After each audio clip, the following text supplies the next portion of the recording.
Tuition class থেকে ফিরে সবার প্রথম যে কাজটা আমি করি সেটা হচ্ছে এসে চা বসাই। 1 কাপ চা না খেলে এনার্জি পাবো না। প্রথমে জলটা ভালো করে ফুটিয়ে নিয়ে চা পাতাটা দিয়ে দিলাম, এবার চাপা দিয়ে দেবো। গ্যাসটা কিন্তু আমি অফ করে দিয়েছি। অ্যাকচুয়ালি লিকারের পাতাগুলো এইভাবেই হচ্ছে নিয়ম করার, কিন্তু একে ফোটালেই এর গন্ধ স্বাদ সবই নষ্ট হয়ে যাবে।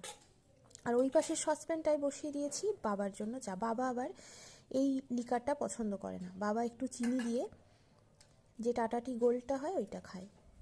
টাটা টি গোল্ড আবার আমি পছন্দ করি না। আমার চাটা হচ্ছে একদম সুন্দর গন্ধ এবং ফ্লেভারওয়ালা লিকারের পাতা।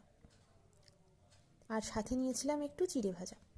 আজকে আমাদের বাড়িতে গানের যে কোরাস প্রোগ্রামটা আমরা করছি 17তম চুঁচুড়া বইমেলায়, তার লাস্ট রিহার্সাল আছে, 9টা থেকে শুরু হবে।